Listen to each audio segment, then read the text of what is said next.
महत्त्वाची बातमी, लोकसभेसाठी महायुतीच्या 2 नव्या फॉर्म्युल्याची प्राथमिक चर्चा आता सुरू आहे अशी माहिती मिळतेय।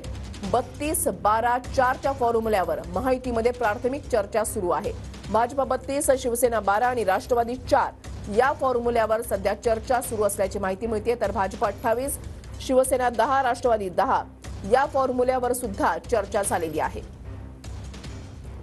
विनायक डावरुंग आमचे प्रतिनिधी आमच्या सोबत आहेत, अधिक माहिती जाणून घेणार आहोत। विनायक, रुसाली बरोबर आहे। ज्या पद्धतीनं लोकसभा निवडणुका जसं जवळ येत आहेत तसं ते फॉर्म्युले जे आहेत ते वेगवेगळे समोर येताना आपल्याला पाहायला मिळतात। महायुतीमध्ये 3 मोठे पक्ष जे आहेत ते आपल्याला पाहायला मिळतात। राज्यामध्ये वेगवेगळे समोर येताना आपल्याला पाहायला मिळतात। महायुतीमध्ये 3 मोठे पक्ष जे आहेत ते आपल्याला पाहायला मिळतात। राज्यामध्ये भाजप, राष्ट्रवादी आणि शिवसेना। त्यामुळे 2 फॉर्म्युले सध्या चर्चेले जातात। एक तर 26, 12, 4 असा एक फॉर्म्युला जो आहे तो समोर येतोय, तर दुसरा 28, 10, 10 असा एक फॉर्म्युला जो आहे तो समोर येताना पाहायला मिळतो। अजूनही अंतिम शिक्कामोर्तब जे आहे ते या फॉर्म्युल्यावरती व्हायचं आहे। दिल्लीकडूनच अंतिम सिग्नल जो आहे तो फॉर्म्युलेचा काही दिवसातच येईल आणि उमेदवारांची यादी सुद्धा काही दिवसातच जाहीर होणार आहे। परंतु हे प्राथमिक चर्चेले जाणारे फॉर्म्युले जे आहेत ते आपल्याला पाहायला मिळतात। भाजपला मिशन 48+ अजेंडा घेऊन भाजप पुढे चाललेली आहे। त्यामुळे ज्या पद्धतीनं भाजपला संपूर्ण राज्यभर लोकसभा निवडणुका जे आहेत ते जिंकायच्या आहेत मिशन 45च्या अंतर्गत, आणि त्यामुळेच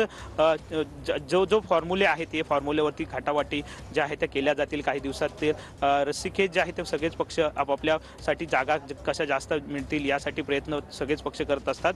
भाजप सुद्धा जास्त जागा कशा जिंकून येतील आपल्या स्वतःच्या यासाठी सुद्धा प्रयत्न आहे। तर शिवसेना असेल किंवा राष्ट्रवादी अजित पवारांचे असेल यांच्यासाठी सुद्धा अधिक जागा असाव्यात अशी त्यांची भावना आहे। परंतु हा जे फॉर्म्युले समोर येतात या फॉर्म्युल्यावरती अंतिम निर्णय जो आहे तो दिल्लीतूनच होईल। नक्कीच, धन्यवाद विनायक दिलेल्या सविस्तर माहितीसाठी।